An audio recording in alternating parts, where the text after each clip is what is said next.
for this week. Okay, recording. Welcome everybody.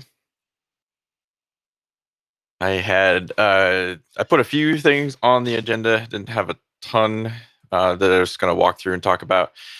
If anyone here wants to add anything, feel free. There's a bullet at the bottom, and we'll talk about it when we get through these first things. Anything else anybody wants to talk about? Share my screen.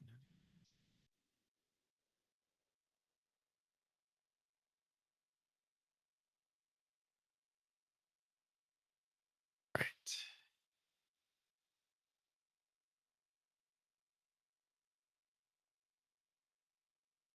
All right. Just to start with an update on the 2.0 release. Generally, things have been pretty smooth, but there is a handful of things that we've noticed I put down there in the, is it 2.0.1 bug fixes. The goal is to have the 2.0.1 release out this week, hopefully today, but maybe tomorrow. Most of these fixes have merged.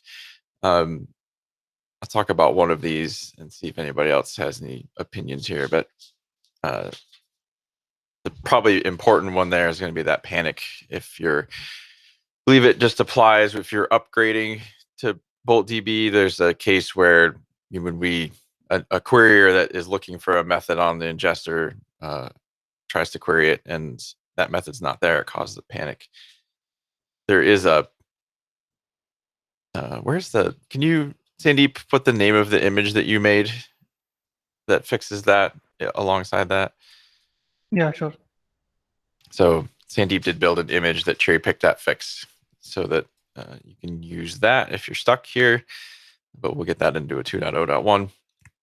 And then I'm going to skip the next one for a second. The other two, there was a bug where the query interval wasn't properly honored on the query, so you would get logs outside of the range that you requested in certain cases.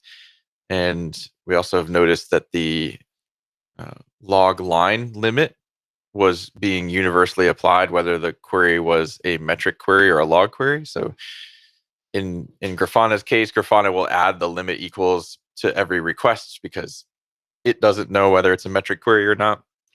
Limit doesn't really apply. This is saying like only return 1,000 lines or 2,000 lines. Limit doesn't apply to metric queries. So now Loki, according to that change, or after that change, will honor that. So yeah, and then this compactor config one is tough. So the BoltDB shipper index type, which we've made the default for the Docker image and the single binary example config file, as well as Helm and KSonnet in 2.0, this is the default now, requires a compactor.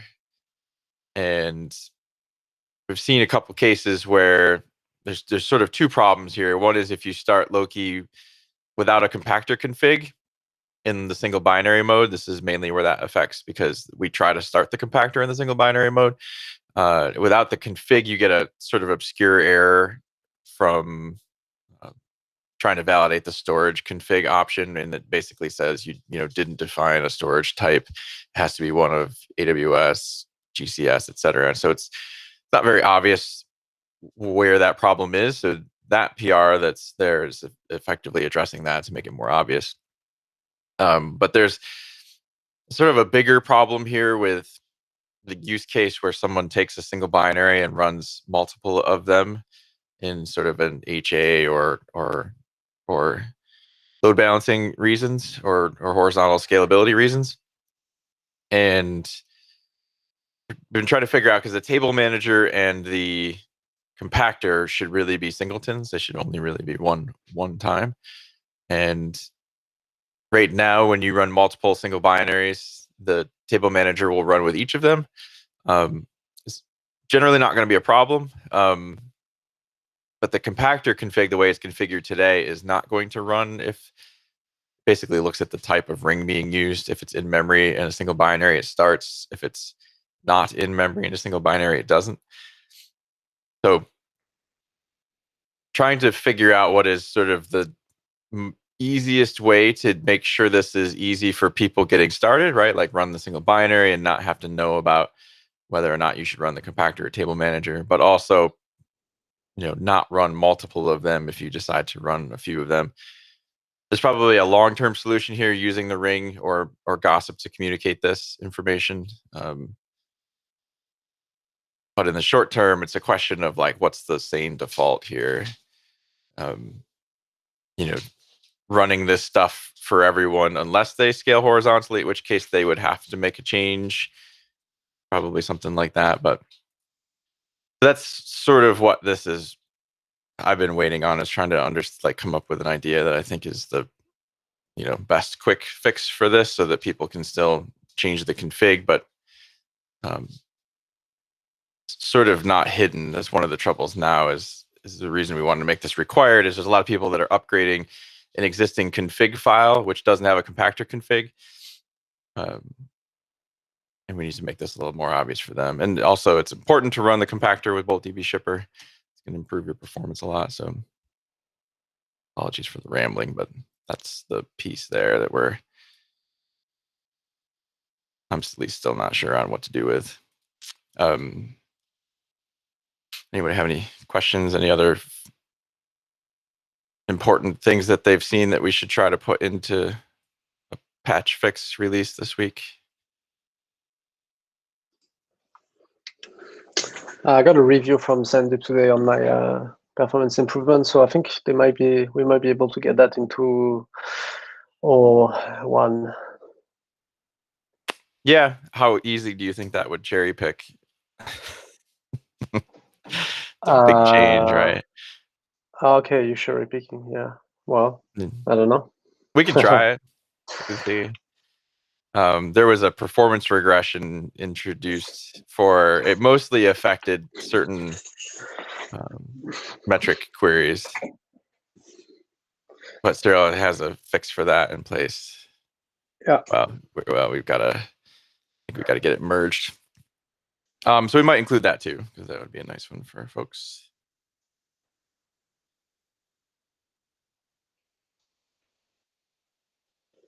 That is, but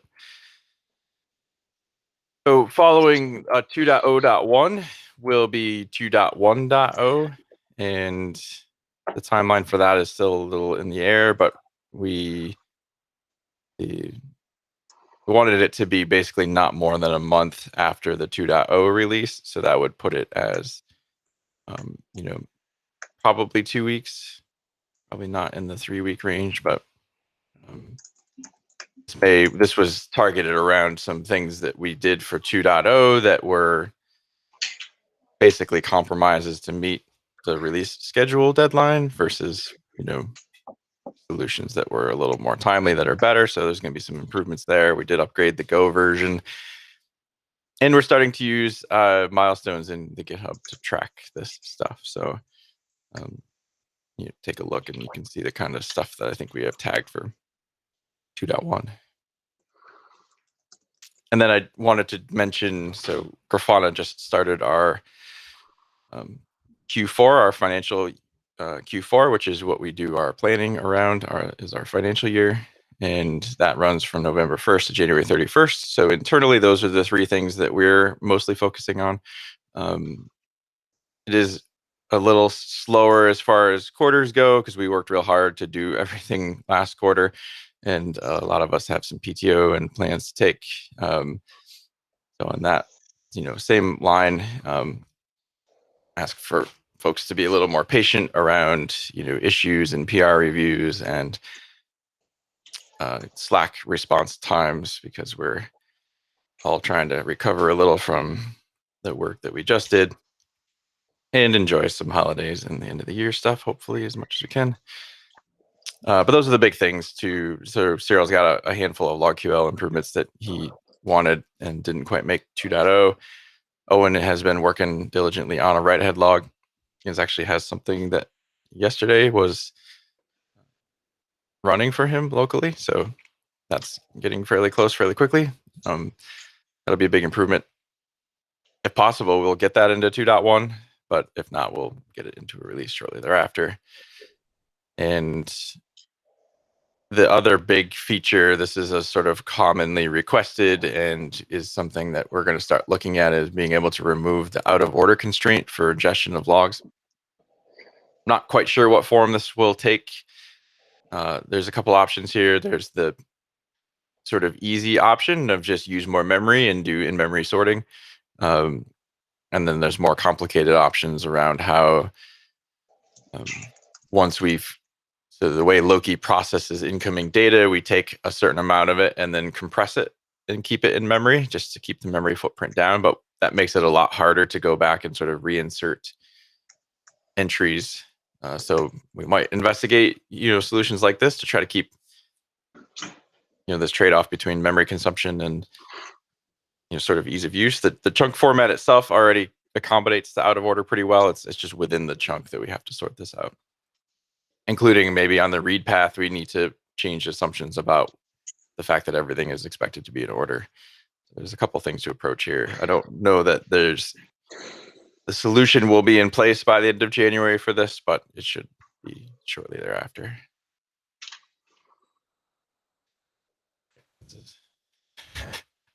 15 minutes in, that's all I had to cover. So anybody else have anything they want to chat about? Any questions? Anything exciting? Yeah, I think it's a bit unrelated, but since we have Bartek and Kamel in the meeting, I wanted to tell you that I've seen that you guys have an issue for building a series API cache on the query frontend. I just wanted to let you know that this is something that we've been looking at in Loki. And so far, we haven't done it because it's not as trivial as anything else.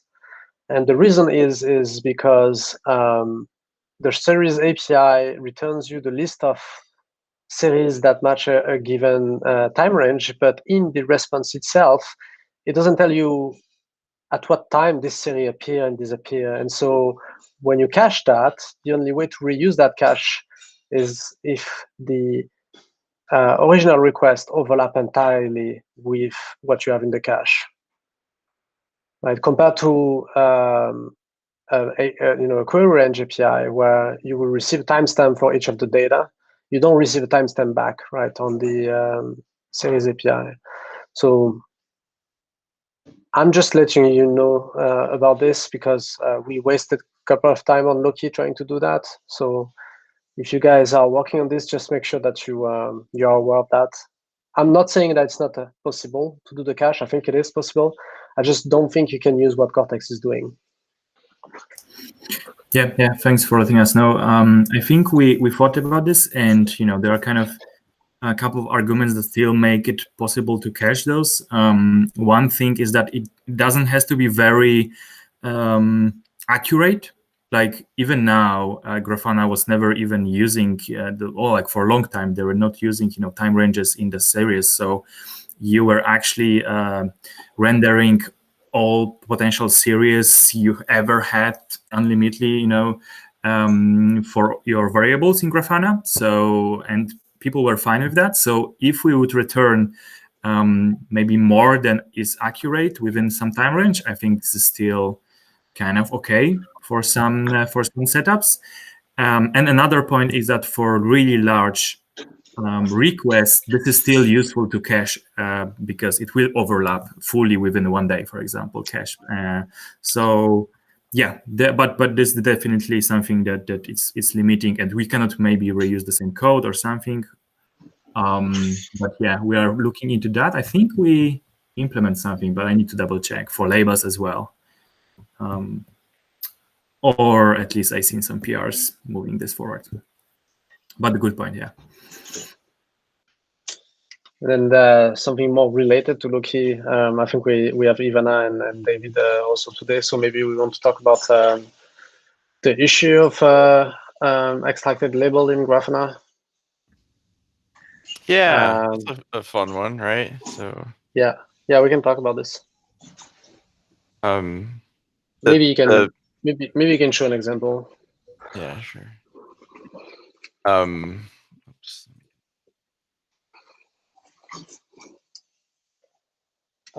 Yeah, so the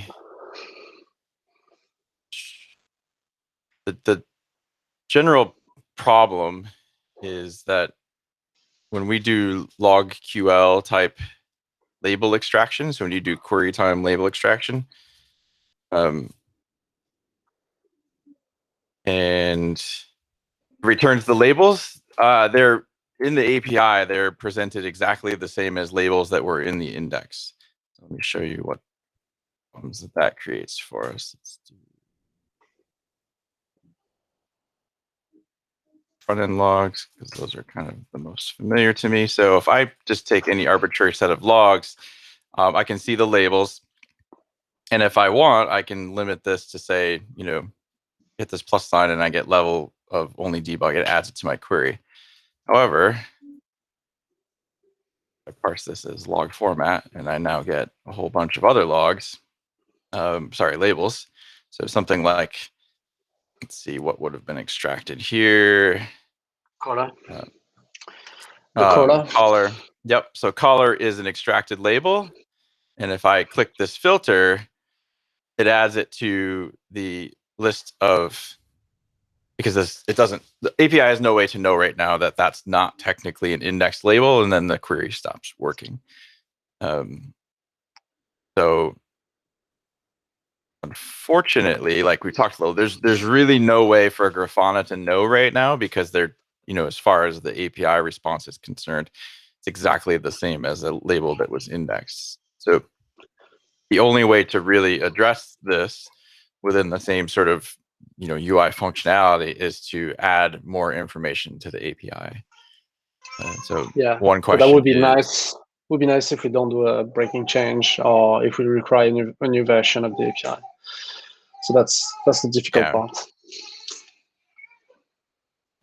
And we actually talked with David about this as well in regards of another issue, which is much easier to solve, and that is the name of parse field. So currently Grafana parses the log message, and we call these fields parse fields, which might be confusing because now with LogQL2 you are able to parse fields directly in Loki.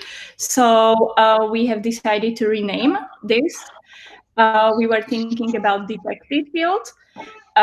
And we were talking about exactly the same thing. If Loki could provide us information about which labels are labels and which labels are basically parsed fields, because we could even in UI make it more clear which are which. And yeah, it would solve also this issue that we could, when you are filtering for that label, just add it to like in the correct format.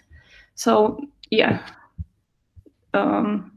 That would be so this is what Ivana is talking about with parse fields. So in some ways, this has been a source of confusion for users already. We see this a lot where they assume Loki is responsible for generating this information here, which it's not, which Grafana is doing.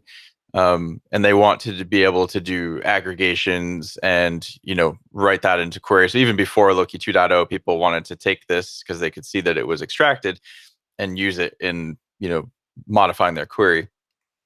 So I think what you're suggesting is that this could be renamed to something like detected fields, to make it maybe more obvious that it's not parsed, but it's still tricky, right? Like, I think the tricky part is knowing what's being done client side versus server side, because that generally affects how you can manipulate the query line itself. Because Loki can only really work around or make changes to things that were managed server side, whereas these fields here are going to be client side. So another thing that maybe we could do is add there like a tooltip or something, just explaining that those are parsed on Grafana side. So that's a good point. Make it like super clear for everyone that it's just stuff that we were able to get on front end.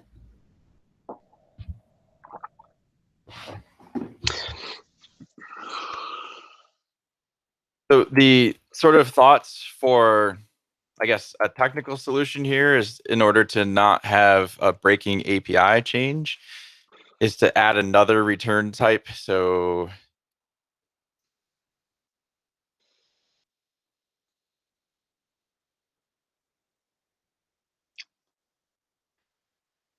the way this renders in here is really hard to see. Yeah, I take the query.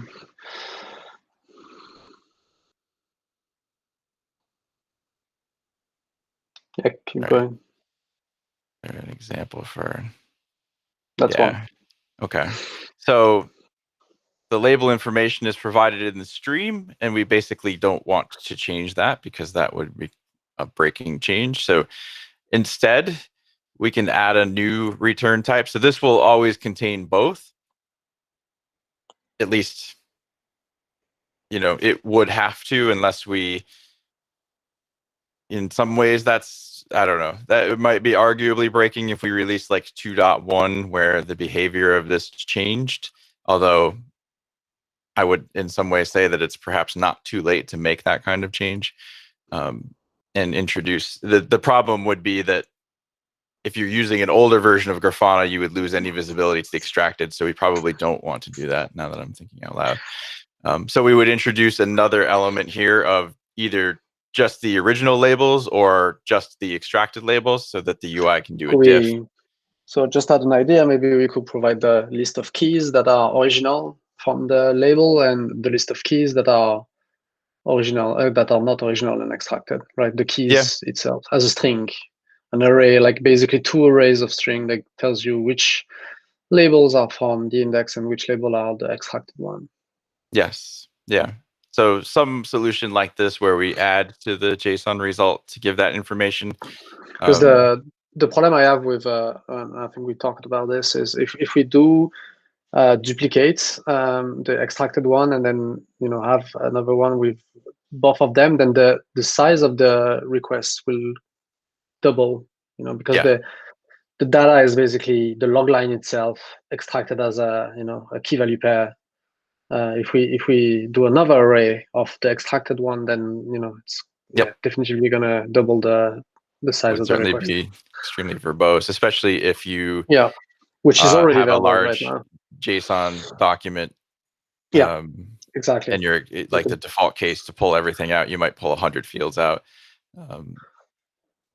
or perhaps more, and then that would be doubled because this behavior will stay the same. It will include both, and then we just need to decide what we would send back to differentiate the two.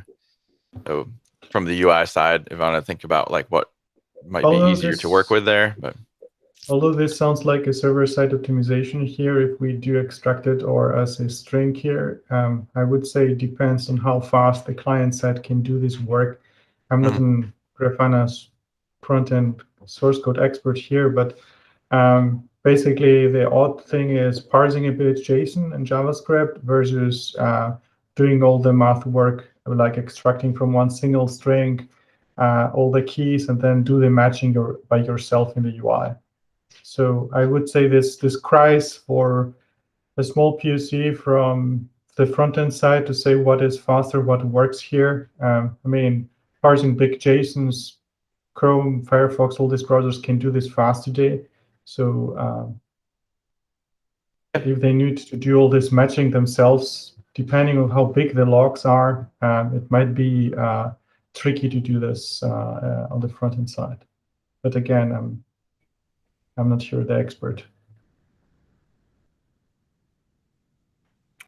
So is what you're suggesting to kind of figure out in the front end, okay, we're dealing with a log format expansion here, to then kind of look at the message itself and say like, okay, well, these fields were all detected in the log format, and hence they are sort of the parse labels.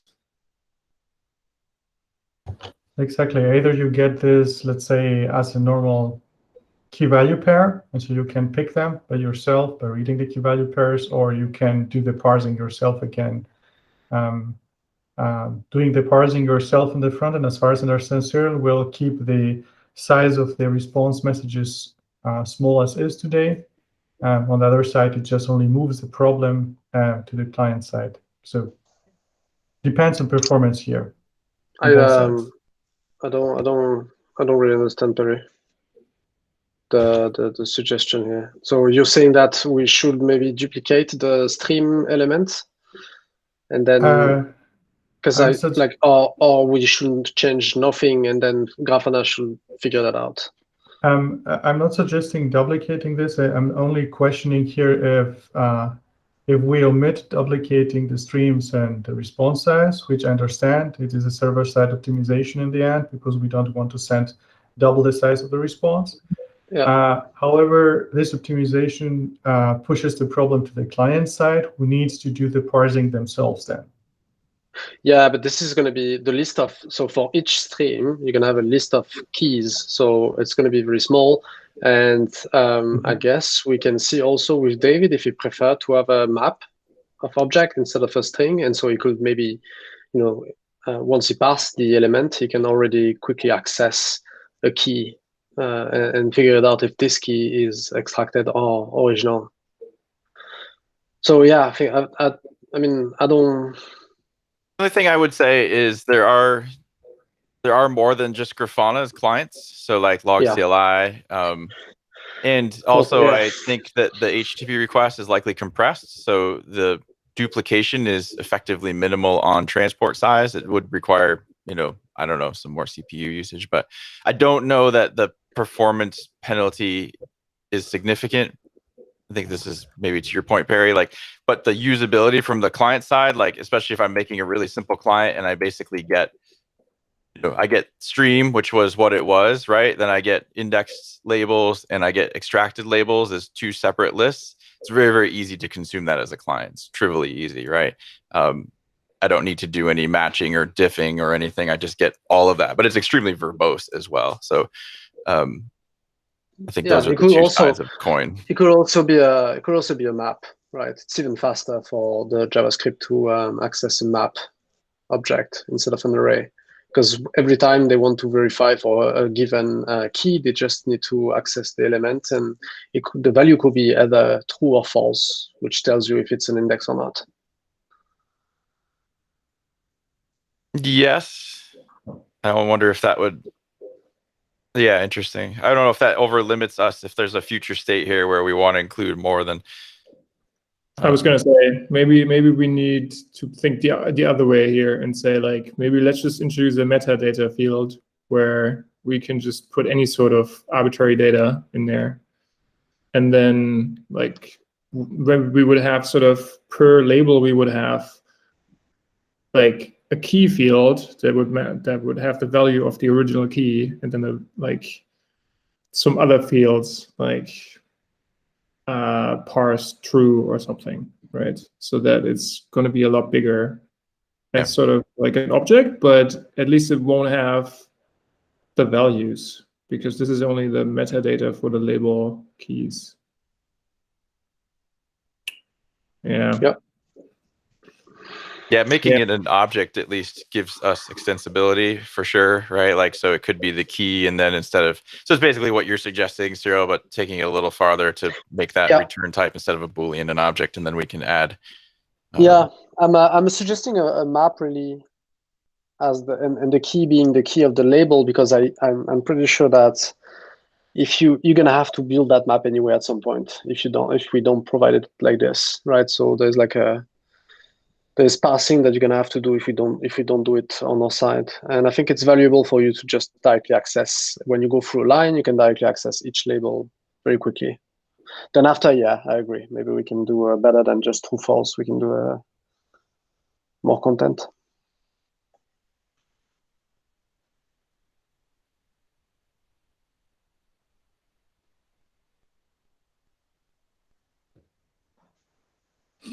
Okay. But this is definitely going to require some cooperation, I think, with our two teams here to see what makes the most sense. But as it is, I don't think there's any real practical way for the UI. I don't really want the UI. I don't think there's any real way for the UI to infer, because it would never know what the result of that is going to be. It's going to be expensive too. Yeah. And very complex to build. Because you will And need to then- query the stream with the same time range without the log format stage. So you get all of them, but it's very complex to build. Like without, I think it's easier for us to just tell it. Yeah, I agree. And then from a UI perspective, it's probably even a little worse now because we have sort of 3 types of labels. We have what were originally indexed. We'll have what have been extracted by Loki and the query, and then we'll have what's been parsed and or detected by Grafana. So I believe that this panel might be shared with other data sources. Isn't so this parsed fields going to die over time? So the issue is that it's used for other data sources as well, other logging data sources. So it's not used just in Loki. Yes, but it's, if you have a Loki data source and you get the index labels, which are called currently log labels, and then you get the log fields there as a separate thing, how much sense does the parse fields make? Well, it makes sense maybe for people who are not using the new Loki and who are not parsing it. But yeah, that's a valid point. Yeah. In the future, it would make sense to because I think if someone who uses log format, the log format code operator, and is extracting this, and then he sees the 3 groups, he will ask himself, even if we rename the parse fields to something like extracted or client-side extracted fields, you name it what you feel more comfortable and it's better for user experience, they will ask themselves, oh, these are 3 sources, how do I handle them? In general, the parse fields and the log format fields will be basically the same thing. They should go on the end after the pipe. So maybe we merge them in the end and say, hey, you get your mix. I mean, these are user experience questions here, but yeah, I think it's a good point, especially in the case where you use the log format extractor and then you get all those new labels. If we give you a way to identify that these labels have been extracted, I think we should find, I mean, I don't want to influence too much, but I think having both parse field and those new labels maybe is too much for the user or redundant. So yeah, it's probably only specific to when you do that. Like maybe change the UI that not show the parse field in this specific case. I mean, it could be as simple as just not showing the parse fields that were already shown from the future parsed fields. Yeah.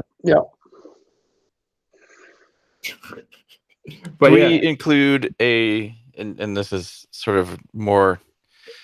Or could we include basically a version string in the response so that Grafana could make decisions about what to display? So if it's a Loki 2.0 plus response, like don't even show the parse fields UI element. Well, you see, if you don't, I like the point of Ivana on maybe some users are not like super knowledgeable on the language, and maybe they don't know about those new parser that they can use.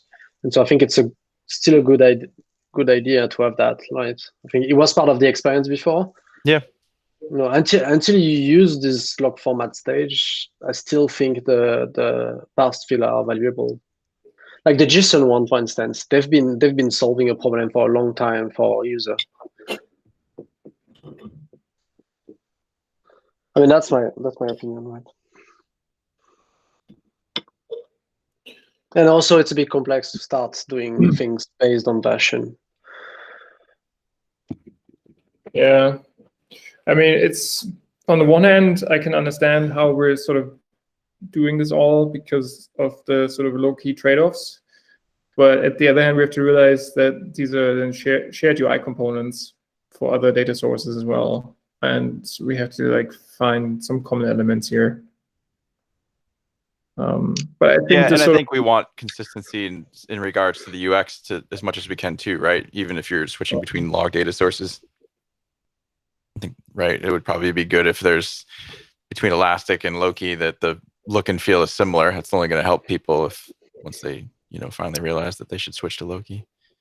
Perfect segue. Speaking of which, what are we going to do about the histogram at the top? Oh boy. Oh boy. Kill it. Can we do something new with LockQL v2 that helps there? I mean, the long and short of it is it's just a hard thing for Loki to do that is apparently much easier for everyone else to do. But you short of running a metric query on the request to specifically populate the histogram with every request, which is slow.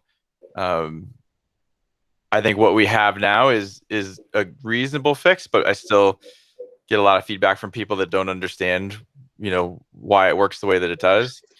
I would almost, honestly, though, of course, this creates a different problem, but like I would say we could get rid of it, and that if people want to see a histogram of their logs, they write a histogram query, or in this case, they would write a rate query or count over time query. They explicitly do that to graph the result. I would almost be in favor of that and just start telling people that it's just something that Loki does differently. But I don't know if other people would. Yeah, I had another option, but I think what I wanted to do at some point is I wanted to have Loki ruler being able to evaluate this histogram so that it will be done in a efficient way, because the problem currently is the efficiency. Like for most people this is going to work. For someone who is sending, is it though? Because I mean, I would assume people are writing filter queries, right? Like very few people are writing just label match queries. Maybe. What if we relax the filter constraint? Yeah. No, you're right, Ed, about this. Does that Although make I don't know what more should the confusing though? histogram do? If the log, like if the result doesn't match what you filtered for, I don't know.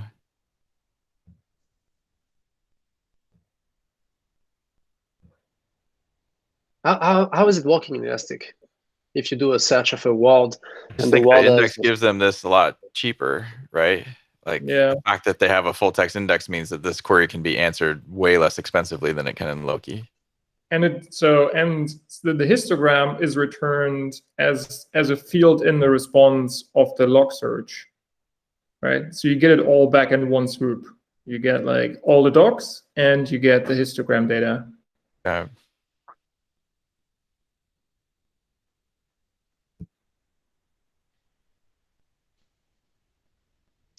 and right now you're generating it from the log content because we don't return the information, right? So you're basically counting and aligning and totally faking it. Yeah. I don't know. I mean, who else would support me in saying Loki just doesn't do this, and that you teach people to write metric queries to view that information? So who's with me? So the main problem is like every time this comes up and someone complains like, oh, I don't get, like I queried an hour, but I only see the histogram for 5 minutes. The next thing they say, this is annoying because I wanted to use the histogram to zoom in into 5 minutes before 15 minutes, right? Oh, I do that too. And on top of that, some folks that are using Grafana, they think that Loki can only return 1,000 results. I get that sometimes, that comment. And anything we can do to alleviate that perception, I think. So yeah, there's a Q4 project around logs navigation to kind of then, when you're at the bottom, you can like see infinite scroll. Yeah, infinite scroll only works with really short latencies. Otherwise, it's going to be infinite wait. Yep.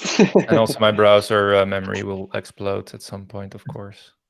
I actually, most of the people that I talked to preferred pagination anyway, or specifically their requirement was they needed a way to copy and paste the link to share it with the context of where they were in the search. But most people were fine with paging. It seemed that infinite scroll wasn't what they loved about any website. It depends on how old you are at, because True. younger folks that are used to Stackdriver and CloudWatch, they have this infinite scroll. Yeah, we're working on Grafana stories next. That is actually a big Q1 goal. Yeah. Anyway, I also have two things that are actually quite in line with some of the earlier comments about UX. Can I clarify those? So one of them is yeah, we're just going to mute Cyril if I can. But... Sorry?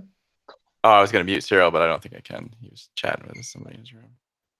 Yeah, sorry. Just yeah, so ahead, for the histogram, I don't know. But for the first issue, about the response, what I suggest is I'm going to open an issue, suggest a new response type, share that to David and Ivana, and then we can move forward with this. For the histogram, I think we need to think about this more. Like the real problem is with, like, we're gonna trigger a very large queries when it's not required. Like it's more for the search that it's a real problem. When you're searching for a word in Loki, you usually stop when you have enough. That's how it has been designed. So going further in the time range is not something that it's a bit complex. I mean, I would say maybe we can do another, like maybe this is where we have to do another API or I don't know. This sounds to me something like a tail and filter API. So something like combination of the tails WebSocket combinations, let's say powers there, and filtering then. I'm not sure if this would solve the latency issue for an infinite scroll. Yeah, but just this program is very difficult for Loki to build. Yeah. Just showing that is is not. But it basically requires loading every chunk and counting every line of the query, and that's gigabytes or terabytes of data depending on the query range. Yes. And so that can take 20, 30 seconds to process. So the user experience is going to be bad. And there's no way to optimize this because this is how Loki is built. So basically, this is one area that will always be hard for Loki. My sort of 2 cents here, and this is, 2 years of using Loki, it's sort of changed how I, as I was just, I don't know if it was David or he was talking to you about it. Like we've talked about paging, but in those 2 years, there's only been a handful of cases where I actually really wanted to be able to page something. And it's usually when I'm just totally at a loss for what's going on and I'm just reading thousands of log lines. That is not the common use case. And usually what I do is I write the query and then I just immediately start removing things from the query that I don't care about. So I start removing log lines that I don't care about. So it's kind of changed my behavior. I think that the histogram solution today is fine. What I think we might need to do is figure out how to make it more clear to people that this is why it was, this is the first 1,000 results, and that you should start removing log lines you don't care about if you want to see more results in that window. Or if there was an easy way to page, right? If there was an easy way to say, like, show me the next 1,000 lines, or 2,000 lines or whatever, I think this feels like what might be the best move for what's capable in a reasonable sense with Loki and the histogram, and like basically using what we have today. We do get asked a fair amount about like paging because I think a lot of people, that's just how they're used to viewing their logs. So I think there's maybe a training element here that's like focus more on, removing logs that aren't relevant to your search. That combined with some paging, and maybe we don't need to immediately address the histogram. Are there not two different issues? Like the paging is one issue and then the histogram is another? Because paging is not that hard. Maybe I don't think paging is an issue. It's a very difficult issue. I think we're going to stop here because I think Ward still wanted to share an issue. Yeah. Yeah, go for it, Ward. Yeah, I'm also okay moving that to a next call if needed. I was just the conversation just reminded me of two things that I ran into while building up dashboards with Loki V2, and just wanted to share with you. And I hope I'm sharing the right screen. We'll see. I think we might need to stop. There you go. I just want to show you the problem that I ran into. So first, when I was building up a metrics query, when you're doing that, it's pretty hard to understand which logs lines match when you're writing a metrics query. And that's not only around just providing kind of an autocomplete on some of the labels that are now available here. So we have autocomplete, and of course it would be great to have those labels that are coming out of the JSON parser statement. But it's just the matter of having. I noticed that I'm doing this constantly, where I just basically take the filter expression. So for the labels, Ward, I just wanna, if we can stop there, because I think it's a great idea. And I think we just figured out a way to do it now, because if in the response we were sending back this list that we were talking, it would be easy for Grafana to then suggest not only the new stages available, but also the labels that are possible to filter with now. Yeah, exactly. So that has some overlap. So that is great. Should we do a feature request for that, David, or how does that work? If we want but it needs to be a separate API, right? Like the query field is sort of using a metadata API here, like we're using the labels system, the labels API, and then ideally Loki would implement a language server. We can just send the string and the cursor position, right? And then you would suggest a bunch of things. Ooh. Okay, but that's not a bad idea. I mean, I'm not against that. Are you using that for anything else? No, but that's one of our research projects. Because Prometheus is working on one of those, like a language server. Yeah. And we want to maybe build a sort of an adapter for this query field here. Okay, so let's dig into this instead of doing another API. I'll create an issue for that too. If you can add this to the document, then I can do it. And the language server, would that run as the backend from the Loki data source plugin? Yeah. Okay. Yeah. So Loki would have, so it's LSP, it's like a protocol, language server protocol that would implement that, an endpoint in Loki. Yeah. Cool. All right. So just to continue, so one of this, of course, the label suggestion. So we fixed that already by creating a new issue. But the other thing is also to understand a little bit the data that's being returned.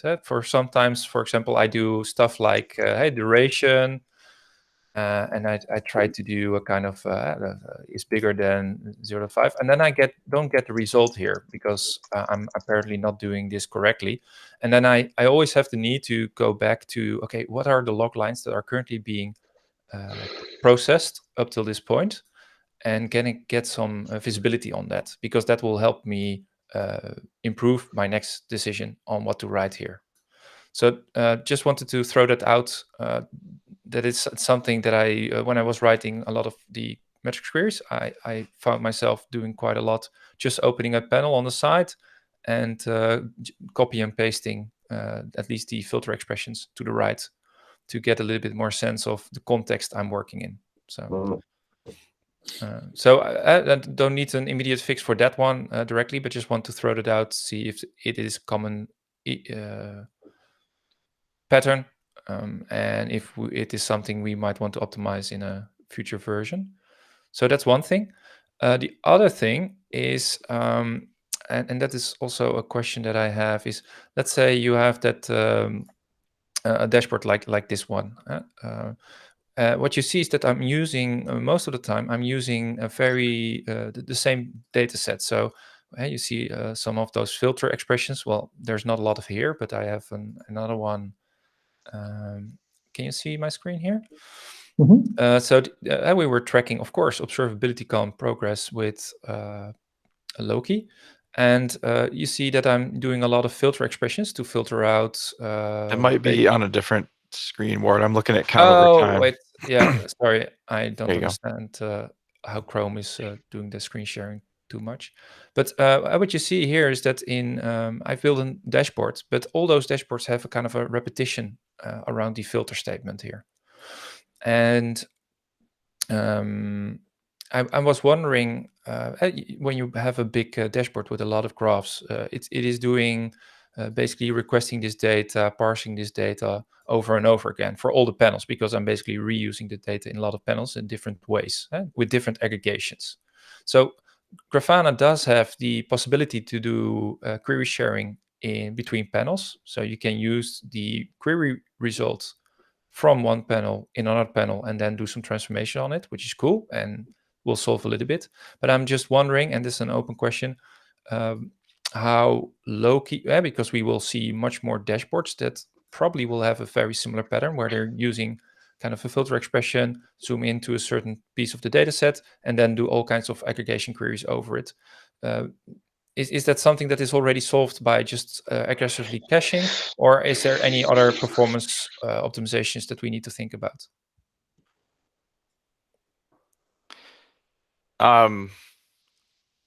Yeah, I mean, mostly caching is the because if you change the aggregation type, you change the query. So, I don't know. It would be hard to infer similarity between discrete queries. It's probably easiest just to do that by, caching at the lower levels of if the same data is requested over and over, it'll come out of cache. Yeah.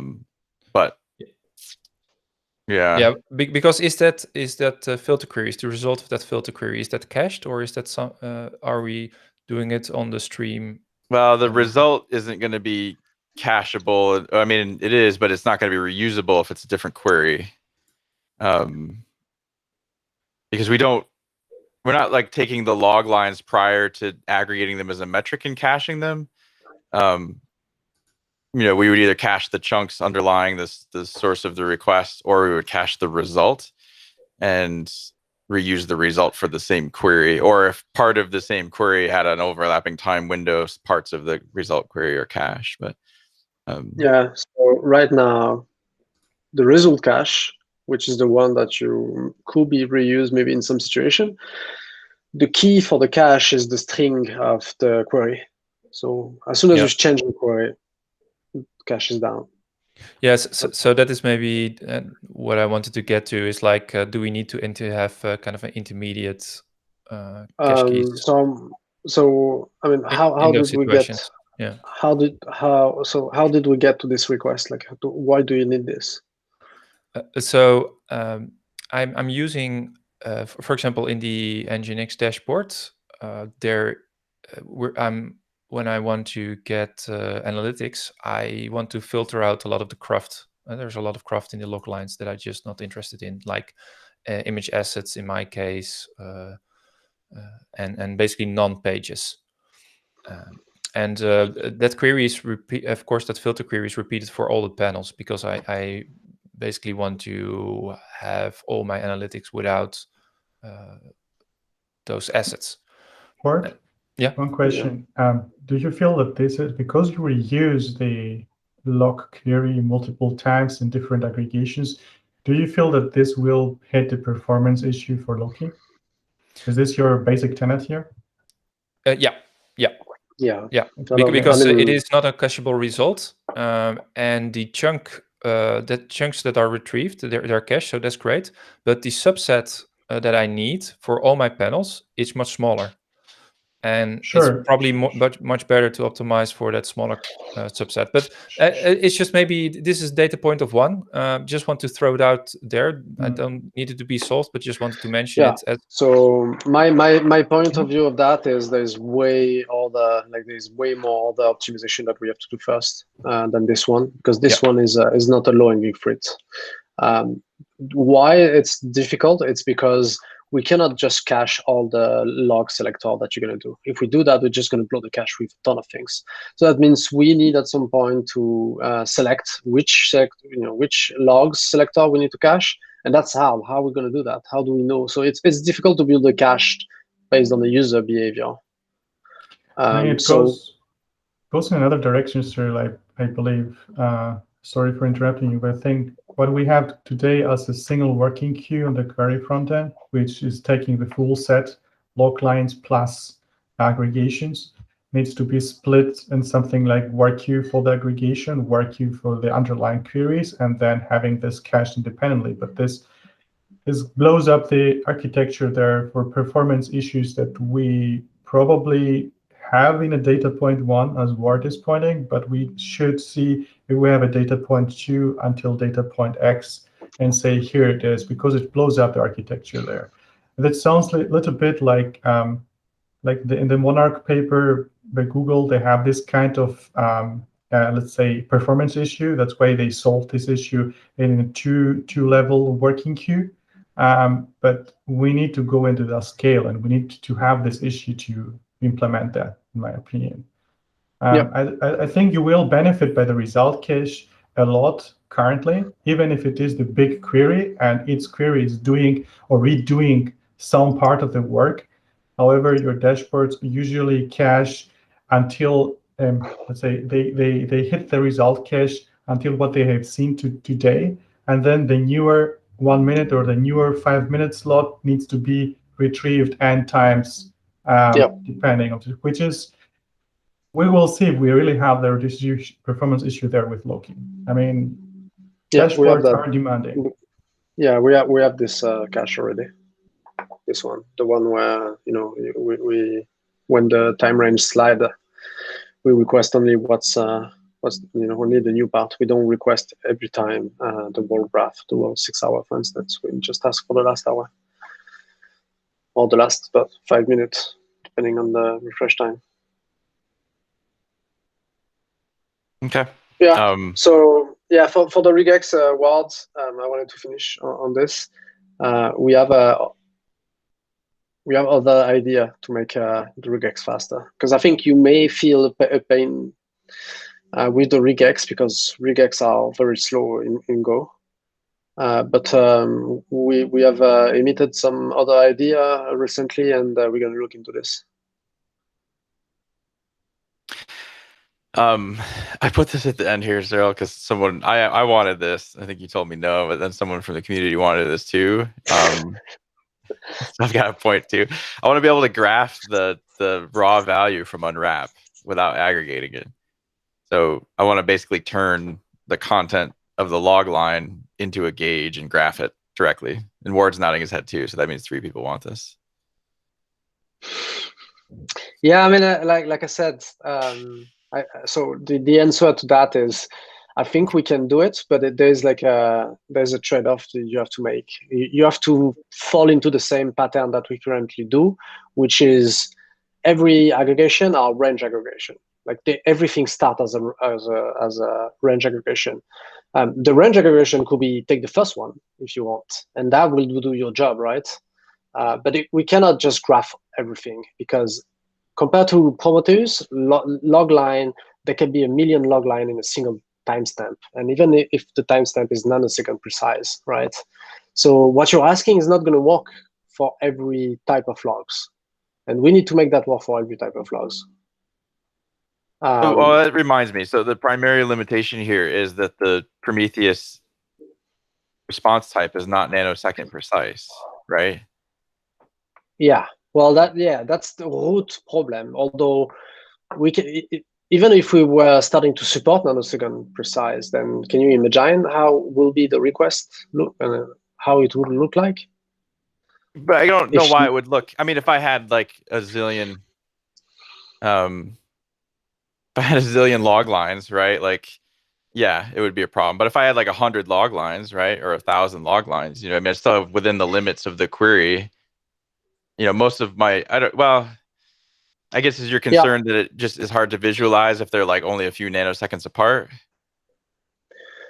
I mean, my concern is that there is nothing currently in Loki. There is no aggregation that allows you to just parse a single sample.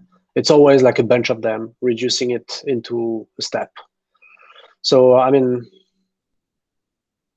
I don't know if I'm ready to. I'm not. I don't know if I'm ready to make a change of that yet, based on this need. I think this need could be covered by maybe first over time or last over time, right? Yeah. Those Well, kind this of is what I operation. actually wanted a long time ago, perhaps too, right? Where I wrote the step thing that was kind of crappy, but implementing something similar to the step to just take a value like. Yeah, to pick a value within the 5-minute time range or the 1-minute time range. Could be the first, could be the last. I mean, could be both. We could implement both. Yeah. Where this is tricky now is that the defaults in Grafana are not very friendly to this. So like the default step size is a minimum of 15 seconds. And so that means you have to change the Grafana default. And what was the other problem I ran into? It's sort of hard to do fractional, so you can do this right now with a max over time of a range of like 1 millisecond, as long as you can force the step size small, but the step size in Grafana, you can't change in a Loki query. So you have to do it as a metric query, and then you have to change the default. So there was a way to do this. It was hard. So we might have to look at a different solution. Like max over time kind of works. The same idea with, I guess you could do, pick first at overtime or something like that. Maybe that's a. The only problem with those two solutions, the first and the max, is that you need to make sure that the data is aligned, right? Because if you're totally not aligned, you may actually not going to get the result that you want. Yeah. Like, what you were describing with the step and the interval. I'll open an issue for this so that I can explain why it's difficult. So I can do what we can do is we can do a very quick PR, because this is very simple addition, the first and the last over time. We can do a quick PR, and then after you can play with it, see if it really solves the issue. If it does, then we can merge it. We can do that.